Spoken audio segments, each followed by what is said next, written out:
Hey, welcome to another episode of the Leverage Your Podcast show. And I want to focus on podcast guesting today because I find the industry right now is really focused on podcast hosts and getting them to grow the show.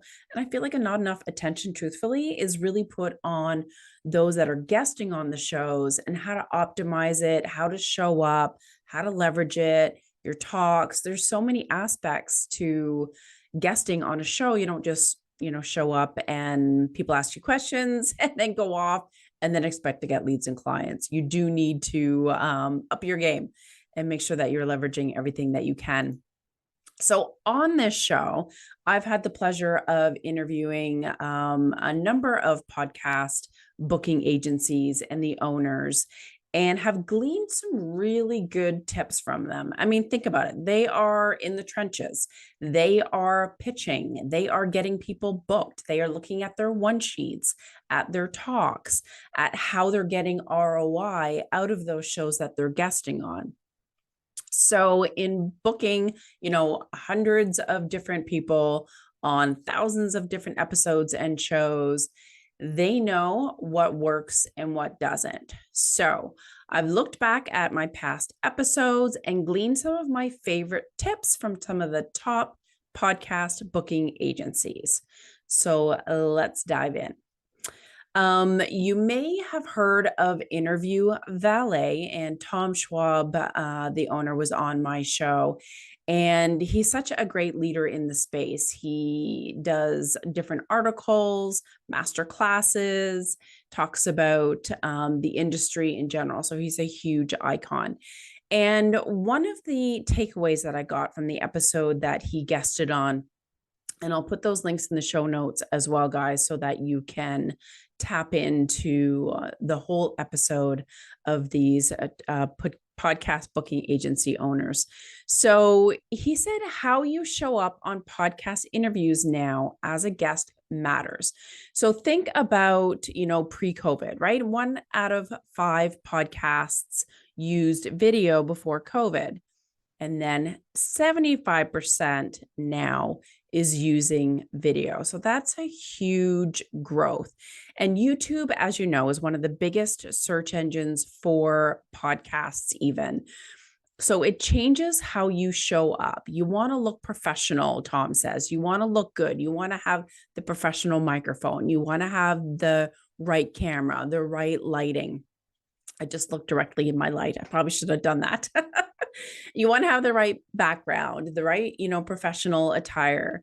If you don't look good or sound good, you just killed your credibility. That was a huge quote from Tom. I loved that takeaway. So think about how you're showing up. Another tip from Tom was about setting the right goal. Gone are the days where your goal is to guest on a podcast, and that's it.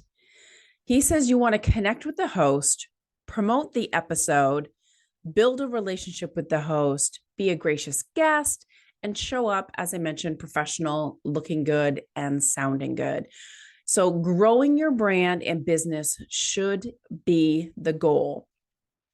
And when you think about it, quite often the host that you are chatting to, the show that you're on, should have a similar audience to yours.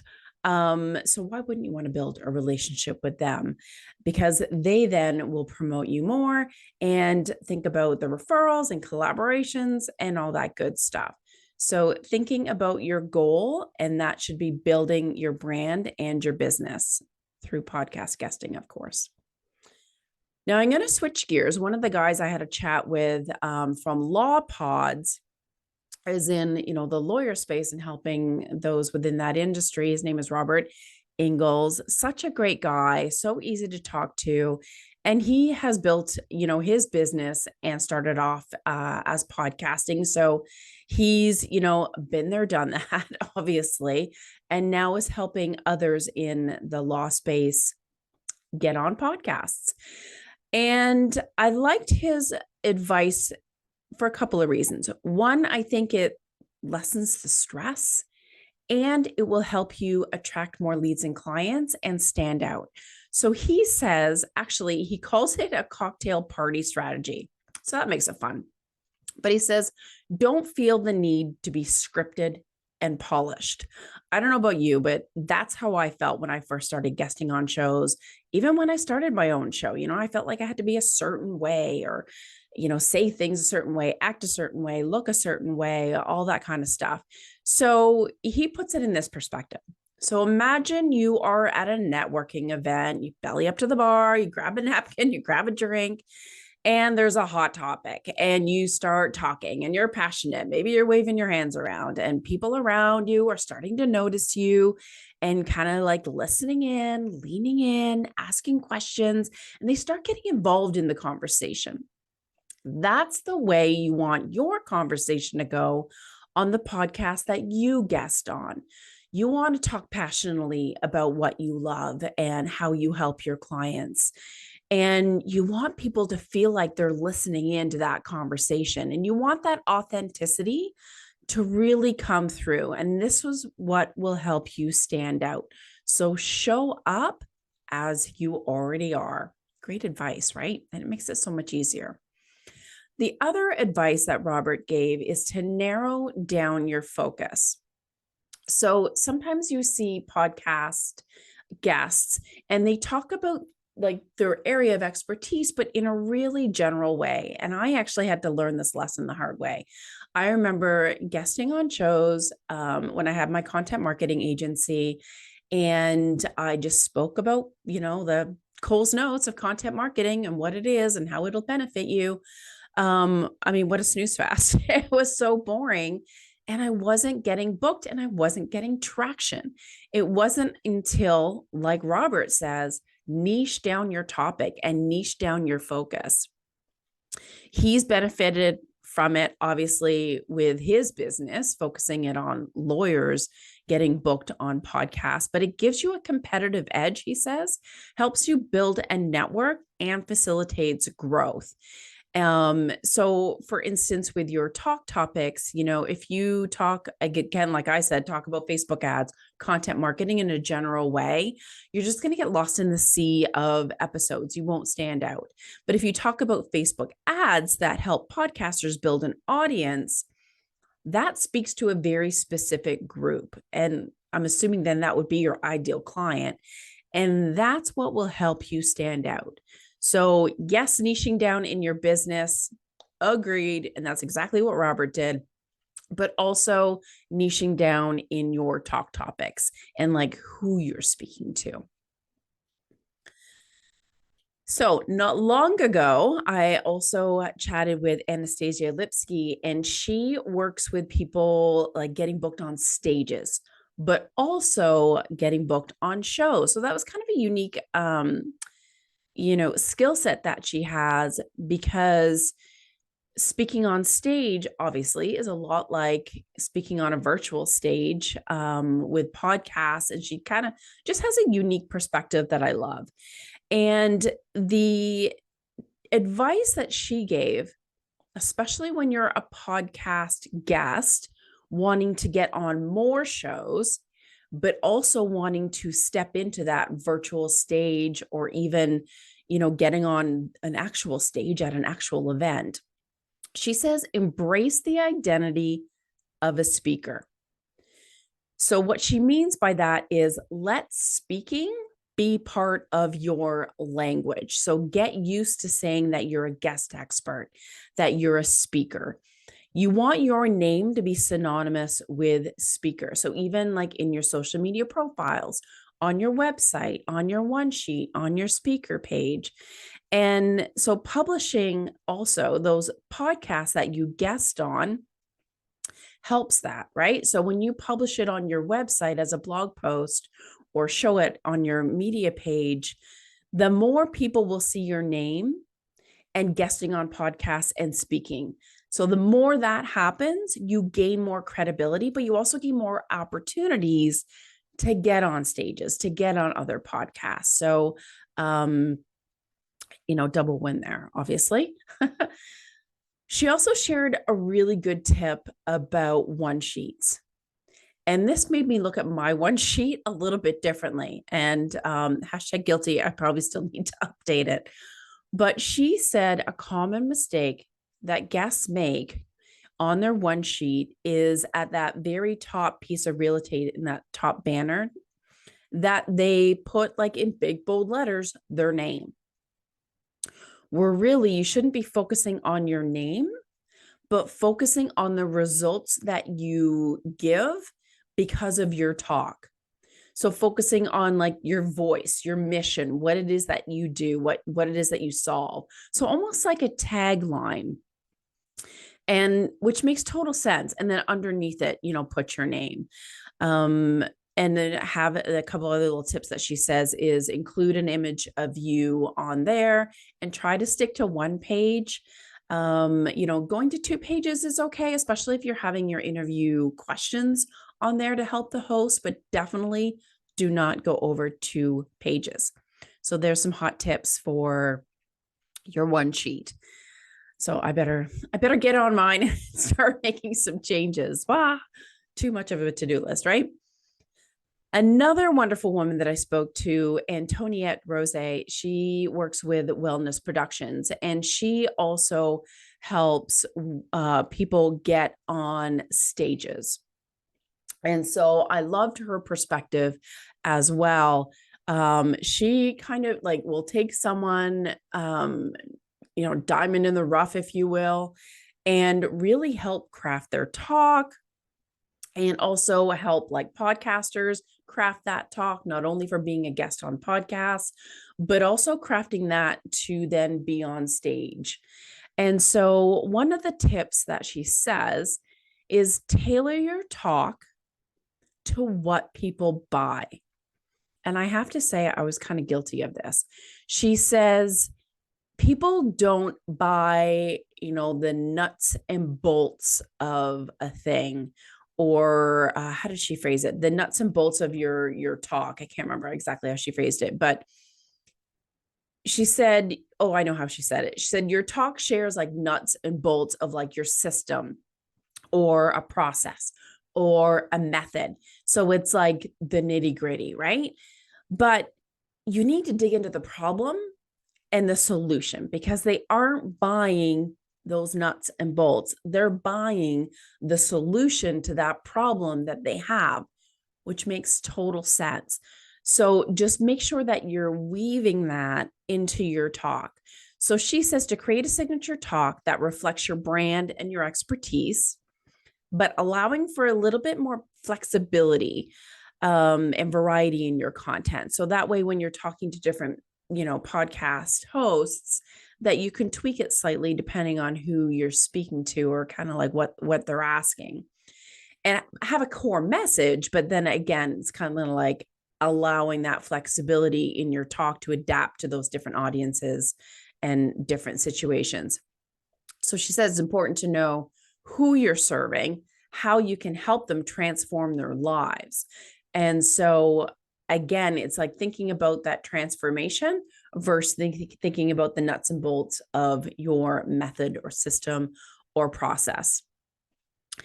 And then when you're pitching to be on a podcast or pitching to speak on stage, focused on the finished product, the result of the talk versus then those technical details. And honestly, even that made me shift and think differently about how I position the talks that I do. I mean, everyone learns every day, always something to learn, and how to frame it, and then even how to talk about those things in a more impactful way so that you attract your ideal client faster. The other advice she gave, which is a common mistake, which I think a lot of guests do, is don't leave the audience hanging. I mean, you give them a great talk, they're hanging on your every word, they're digging what you're saying. And then when your talk is over, you need to tell them what the natural next step is. So that interview in actuality is the first step in the audience's journey. So give them very clear instructions with an easy to remember URL because you want to convert those listeners to leads. So don't make them search, dig, find, or honestly, they will forget and then they'll move on to another podcast episode. And last but not least, I spoke with a woman, it was probably honestly a year or so ago, and we're still in touch. And her name is Julie Fry with Your Expert Guest. And our angle of our conversation was a little bit different. It was more talking about podcast booking agencies in general, but really important information if you're thinking of hiring a podcast booking agency to get you booked on shows and, get more collaborations, leads, and grow your reach. And so what we talked about was, what to ask a podcast booking agency when you are hiring and how to know when you're ready. So she says, when you are looking for a podcast booking agency, there are certain things that you want to ask. You don't want to hire any booking agency. So ask about their processes for finding your podcasts. Ask them how they prepare you for the shows. Find out what their strategies are, and don't be afraid to ask them to show you their pitch emails and ask who their top clients are. You are investing in their service, so don't be afraid to ask for those things to make sure that they're a right fit for you. Now, how do you know when you're ready? So it can feel, hard about like, when do I pull the trigger? Obviously budget is a factor. I mean, that is out there, but there are a few other things that you want to think about that might help you kind of like go over that line to call some podcast booking agencies and hire them. So she says, when you're already in that outsourcing mindset, so sure, you might be a solopreneur, but do you already have a VA? Do you have a marketing team? Do you have a Facebook ad expert? Do you have an OBM? So if you're already in that outsourcing mindset, it might make sense to make this another piece that you outsource. And she also asks about goals. So when it comes to reaching your goals, ask yourself, do you want to invest your time or do you want to invest your money? I think that's a super key question. And the other thing that she says is that, if you've been a podcast guest in the past, have you seen the ROI and you want to take it to like the next level? So you've been on some shows, you're starting to get some traction. Maybe you just want to turn up the volume, right? And I think honestly, it's that whole time thing. Do you want to invest your time or do you want to invest your money? And if you're already investing money, let's say you're getting a VA to do the pitching, whatever the other options are, is that working? And if you invested a little bit more, would you be able to speed up the process and get a higher ROI, get on better shows, get on shows that will attract your ideal client? So just kind of like some things to think about before you start hiring a podcast booking agency. So there are some tips from some top podcast booking agencies so that you can up your game when you're guesting on podcasts. And of course, my advice, of course, is to leverage the content so you can boost your authority, get more credibility, share content, and use it to get more leads and clients. I actually had a client last week, and she said that she got another sale from a YouTube short that she used because it had the right content. It featured the right selection that appealed to her audience. It had the right call to action on it. And she got them on the phone and got hired. So your content, you really truly can leverage it to get more leads and clients. Now, I've got a great resource for you where it shares 3 strategies to leverage and repurpose your guest interviews for leads and clients. And if you go to leverageyourpodcast.com/guest, you can get that free resource. So until next week, have a good one. And I will see you on the next episode of the Leverage Your Podcast Show.